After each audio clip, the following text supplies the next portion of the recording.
vois des nouveaux rappeurs débarquer et réussir et tu te demandes mais qu'est-ce qu'ils ont de plus que toi? Eh bien c'est ce que je te propose de découvrir dans cette vidéo, 7 choses que tout bon rappeur a et que toi aussi tu dois avoir si tu veux réussir. On est parti, let's go!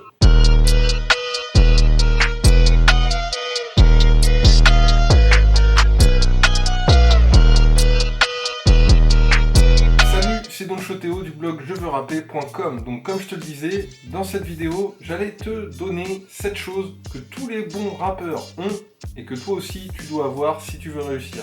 La première des choses, c'est d'avoir un style unique. Qu'est-ce que j'entends par style unique? Eh bien c'est le fait de se démarquer. Tu l'as sûrement remarqué, des rappeurs il y en a à tous les coins de rue, donc la concurrence, t'imagines bien qu'elle est extrêmement rude. Tout le monde ne va pas écouter tous les rappeurs qui sortent un nouveau son sur internet ou même qui passent à la radio. Beaucoup trop de bruit ambiant et il va falloir te démarquer pour attirer l'attention. Donc comment tu peux faire? Eh bien il faut que tu aies un style unique, pas réinventer tout le rap, mais un style unique soit sur tes flows, soit sur tes sons, les sonorités, soit sur tes textes, les références, les rimes, mais ça peut également être sur ton style vestimentaire, sur les images que tu vas montrer dans ton clip, sur les expressions que tu vas utiliser. Bref, il faut utiliser sa tête et son imagination. La deuxième des choses, ça va être d'avoir confiance en soi. Si tu veux réussir dans le rap, il faut que tu aies confiance en ta réussite, parce que sinon, eh bien ça va se sentir et les gens n'auront pas confiance en toi. Et tu resteras éternellement ce rappeur amateur qui fait 2-3 sons dans sa chambre et ça n'ira pas plus loin. Si tu as confiance en toi, eh bien déjà tu vas être mentalement programmé à la réussite et donc tu vas tout faire pour réussir. En gros, tu vas te donner les moyens. Si tu n'as pas confiance en toi, tu vas procrastiner, tu vas pousser toujours au lendemain et tu n'avanceras pas. Et au final, si tu n'as pas confiance en toi et que tu dois prouver ce que tu vaux face à un public, tu connais déjà le résultat, tu vas avoir peur, tu vas bégayer et ton rap ne va clairement pas convaincre ton public. La troisième chose, ça va être d'avoir une image de marque, de créer ton histoire de rappeur. C'est quelque chose qui peut paraître un peu étrange parce que on se dit tous qu'on a une vie plutôt banale et pourtant c'est clairement ce qui va faire la différence et qui va permettre à ton public de s'identifier à toi. Ton histoire, elle est forcément unique. À toi de trouver des moyens de la romancer, d'accentuer sur certains passages de ta vie et en taire d'autres pour créer ton image de marque, ton histoire. Alors là-dessus, il y en a certains, ils vont aller très loin, ils vont carrément s'imaginer une vie. Moi perso, je te conseille pas de faire ça, reste honnête. L'honnêteté, ça finit toujours par gagner. C'est pas forcément le raccourci, le chemin le plus court, mais pour moi c'est très important et tu auras forcément sur le long terme des meilleurs résultats si tu restes honnête et que tu t'inventes pas une histoire. La quatrième des choses, ça va être d'avoir un home studio ou alors une entrée garantie dans un studio près de chez toi. Il va falloir que tu passes ton temps à t'enregistrer, à tester des choses. Si tu vas en studio uniquement t'enregistrer, quand tu vas en studio, ça va te coûter une fortune. Et donc tu vas pas t'amuser à tester des choses, sauf si tu as un accès illimité à un studio près de chez toi. Mais ça, je sais qu'il n'y en a pas 1 sur 100 qui ont cette chance. Donc la solution, c'est un home studio.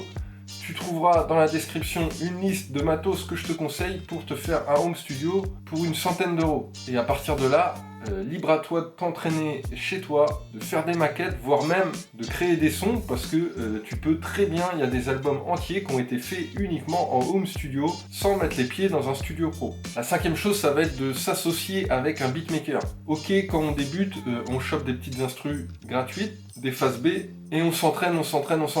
Arrivé à un moment, on a atteint la limite de ce délire-là et il nous faut des instrus inédites. Et donc, on peut acheter des beats à un beatmaker sur Internet. Mais tu comprends bien que tu pourras aller beaucoup plus loin dans la conception si tu t'associes avec un beatmaker et que tu commences à travailler avec lui. Déjà, toi, tu vas comprendre l'essence de son travail et lui va comprendre l'essence de ton travail et vous allez pouvoir travailler en binôme pour envoyer du son lourd. Et ça, c'est hyper important. Et c'est exactement la même chose pour le 6e point, ça va être de s'associer avec un ingé son. Parce qu'une fois que tu as l'instru, une fois que tu as ton enregistrement, il va falloir retravailler ton son, travailler le mix pour créer une nouvelle dimension à ta musique et que ça envoie vraiment du lourd de chez lourd et que ça sonne surtout pro.